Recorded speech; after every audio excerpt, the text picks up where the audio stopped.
जय श्री हरि, जय श्री कृष्ण। तुमेव माता च पिता तुमेव बन्धुश्च सखा तुमेव विद्या द्रविणं तुमेव सर्वमं देव वासुदेव सुतं देवं कंसचाणूरमर्दनं देवकी परमानन्दं कृष्णं वन्दे जगद्गुरुं जय श्री हरि, जय श्री कृष्ण। प्रभु, आप सबों ने श्रीमद् भगवत गीता के 8वें अध्याय का श्लोक 14, 15, 16, 17 और 18 का श्रवण किया, जिसमें ब्रह्मा जी के जिन श्लोकों में आप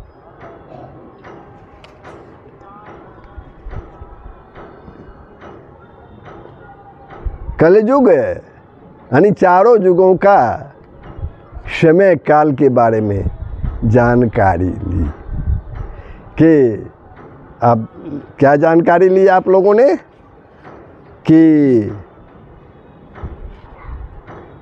कलयुग 4,32,000 वर्ष, इससे दुगुना द्वापर युग, इससे तिगुना जो है वह त्रेता युग, और उससे चौगुना यानी कलयुग से चौगुना सत्ययुग है। और ये चारों युगों का वर्ष जो है जोड़ करके एक दिव्य युग होता है। जब भी ब्रह्मा की रात्रि के आरंभ में समस्त भूत अव्यक्त में लीन हो जाते हैं, यानी ब्रह्मा की रात्रि के आरंभ में शुरू में समस्त भूत अव्यक्त में लीन हो जाते हैं, फिर भी जब तक वे परम पुरुष परमेश्वर को प्राप्त नहीं होते तब तक उनका पुनर्जन्म से पिंड नहीं छूटता। वे आवागमन के चक्कर में घूमते रहते हैं, इस योनि से उस योनि, उस योनि से उस योनि। जन्म लिया, मृत्यु हुई, फिर इस योनि में जन्म लिया, फिर मृत्यु हुई, अगले योनि में जन्म लिया। ये जो चक्कर है वो चलता रहता है। वे आगमन के चक्कर में घूमते रहते हैं, आना और जाना घूमते रहते हैं। इसी भाव को दिखलाने के लिए भगवान कहते हैं, भूत ग्राम एवाम भूत्वा परलीयते रात्र्यागमे अवशः पार्थ प्रभवत्यारहारग में। प्रभु कहते हैं, भूतग्राम सह एवायम भूत्वा परलीयते रात्र्याग में अवशः पार्थ प्रभवती अहराग में। हे पार्थ, प्रभु श्री कृष्ण कहते हैं अर्जुन से, हे पार्थ, वही यह भूत समुदाय उत्पन्न हो कर प्रकृति के बस में हुआ रात्रि के प्रवेश काल में लीन होता है और दिन के प्रवेश काल में फिर उत्पन्न होता है। फिर दिन के प्रवेश काल में वह उत्पन्न होता है।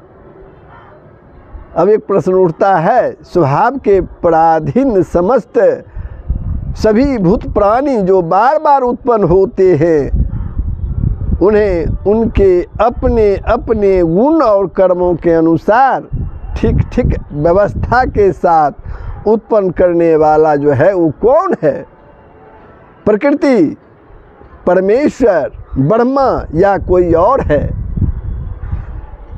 प्रभु कहते हैं यहाँ ब्रह्मा के दिन रात का प्रसंग होने से यही समझना चाहिए कि ब्रह्मा ही समस्त प्राणियों को उनके गुण कर्मानुसार शरीरों से संबंध करके बार बार उत्पन्न करते हैं। महाप्रलय के बाद जिस समय ब्रह्मा की उत्पत्ति नहीं होती, उस समय तो सृष्टि की रचना स्वयं भगवान करते हैं। उस समय सृष्टि की रचना कौन करते हैं? स्वयं भगवान करते हैं। परंतु ब्रह्मा के उत्पन्न होने के बाद सबकी रचना ब्रह्मा ही करते हैं। प्रलय के समय ही सिर्फ भगवान जो है सृष्टि की रचना करते हैं, क्योंकि भगवान से ही ब्रह्मा की उत्पत्ति हुई है। तब उनके उत्पन्न होने के बाद तब ब्रह्मा जी जो है इस सृष्टि की रचना करना प्रारंभ कर देते हैं। ब्रह्मा की रात्रि के आरंभ में जिस अव्यक्त में समस्त भूत लीन होते हैं और दिन का आरंभ होते ही जिससे उत्पन्न होते हैं, वही अव्यक्त सर्वश्रेष्ठ है या उससे बढ़कर कोई दूसरा और है? इस जिज्ञासा पर प्रभु श्री कृष्ण कहते हैं क्या कहते हैं? श्लोक 20 में ध्यानपूर्वक श्रवण कीजिए।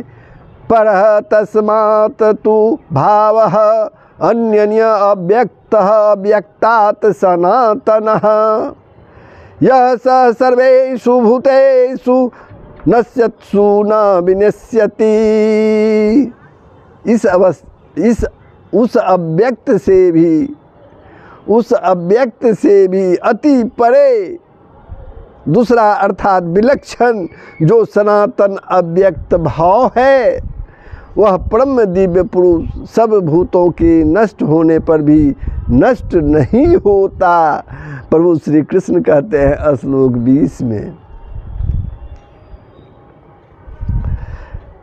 प्रश्न उठता है, वह सनातन अव्यक्त सब भूतों के नष्ट होने पर भी नष्ट नहीं होता।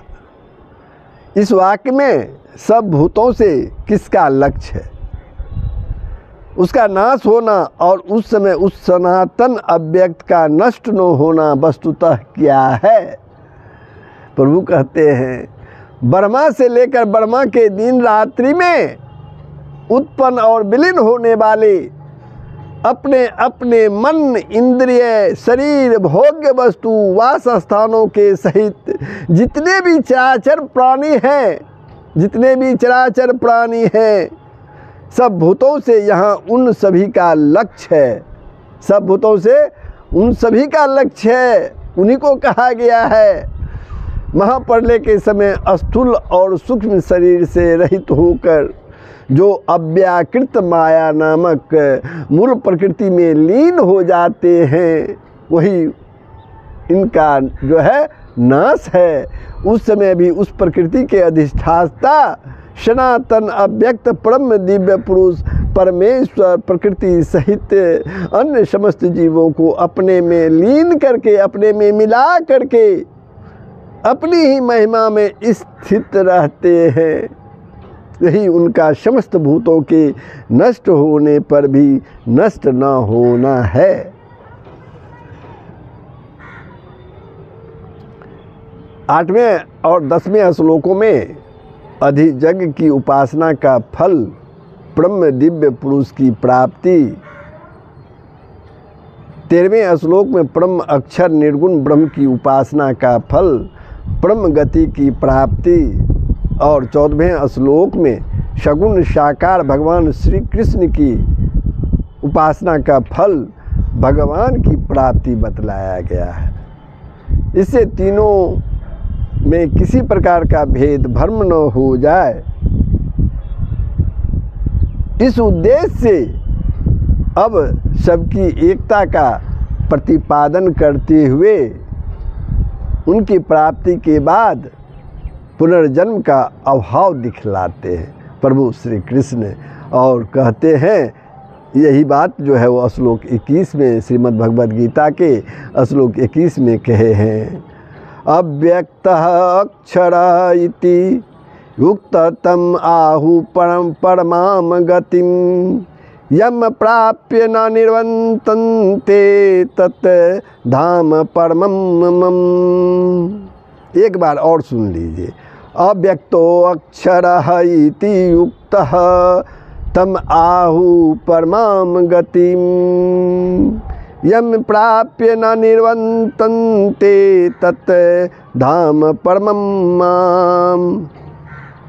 प्रभु कहते हैं जो अव्यक्त अक्षर इस नाम से कहा गया है, उसी अक्षर नामक अव्यक्त भाव को परम गति कहते हैं, तथा जिस सनातन अव्यक्त भाव को प्राप्त होकर मनुष्य वापस नहीं आते वह मेरा परम धाम है, क्योंकि मनुष्य पुनर्जन्म से मुक्त हो जाते हैं।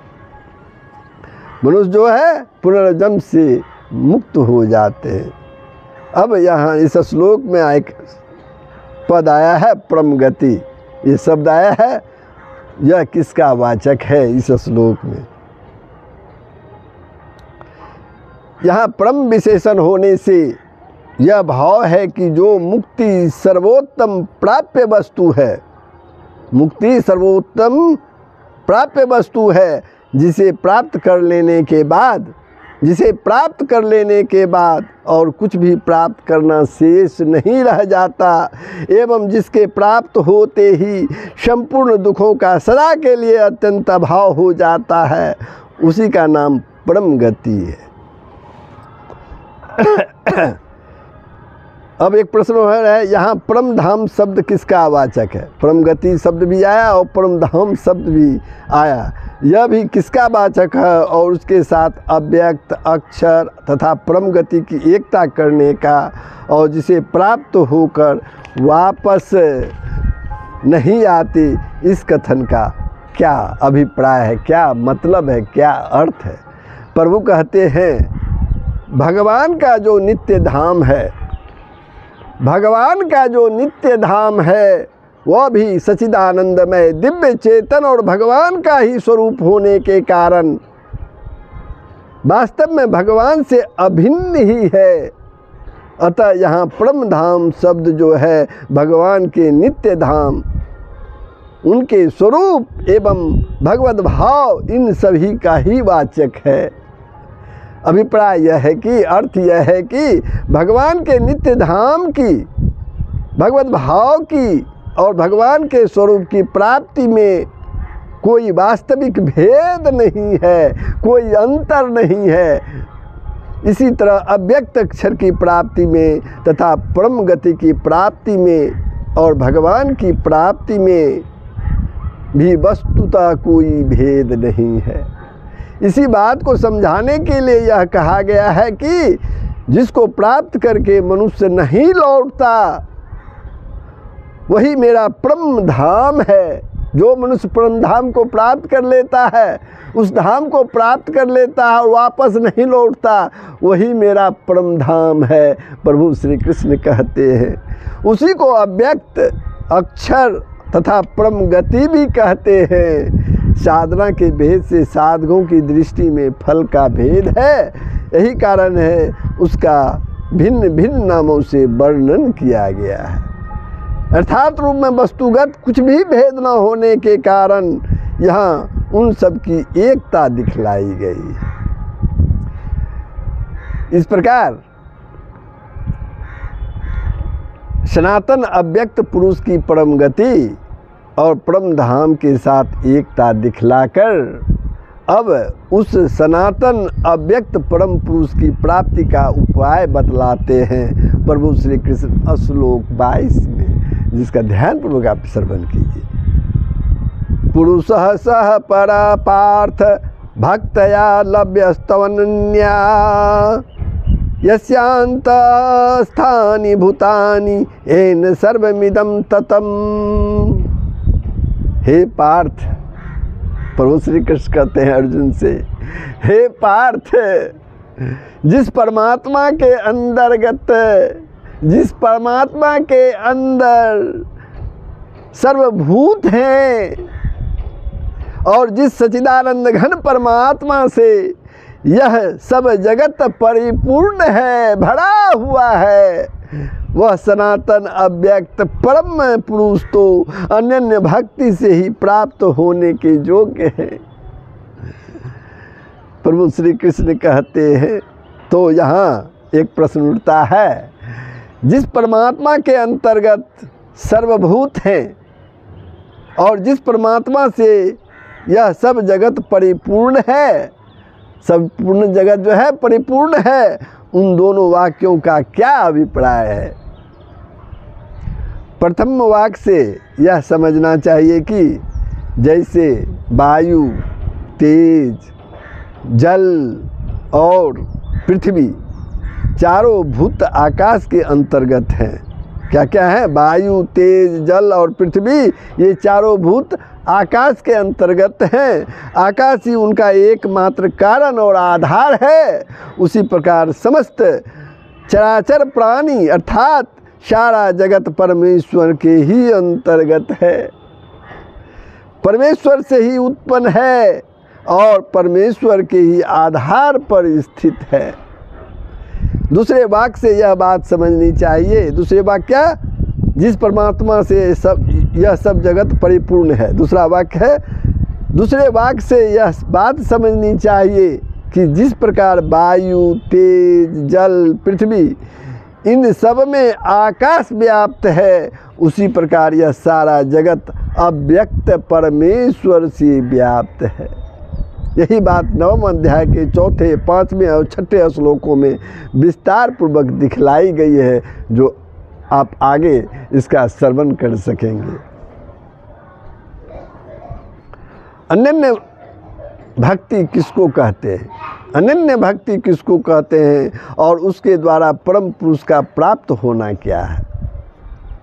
सर्वाधार, सर्वांत अंतर्यामी, सर्वशक्तिमान परमेश्वर में ही सब कुछ समर्पण करके उनके विधान में सदा परम संतुष्ट रहना और सब प्रकार से अनन्य प्रेम पूर्वक नित्य निरंतर उनका स्मरण करना, उनको याद करना अनन्य भक्ति है।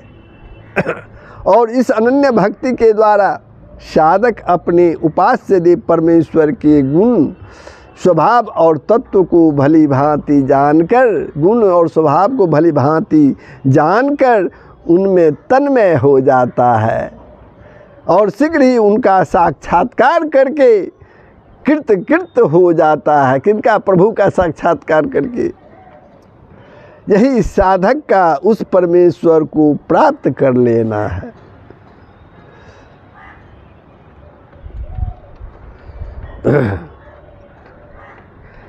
अर्जुन के 7वें प्रश्न का उत्तर देते हुए भगवान ने अंतकाल में किस प्रकार मनुष्य परमात्मा को प्राप्त होता है, यह बात भली भांति समझाई है प्रभु ने। प्रसंगवश यह बात भी कही है कि भगवत प्राप्ति न होने पर ब्रह्मलोक तक पहुंचकर भी जीव आवागमन के चक्कर से नहीं छूटता। परंतु वहाँ यह बात नहीं कही गई है कि जो वापस न लौटने वाले स्थान को प्राप्त होते हैं वे किस रास्ते से और कैसे जाते हैं, तथा इसी प्रकार जो वापस लौटने वाले स्थानों को प्राप्त होते हैं वे किस रास्ते से जाते हैं। अतः उन दोनों मार्गों का वर्णन करने के लिए भगवान प्रस्तावना करते हैं श्लोक 23 से। किंतु प्रभु, मैं श्लोक 22 पर विश्राम लेता हूँ।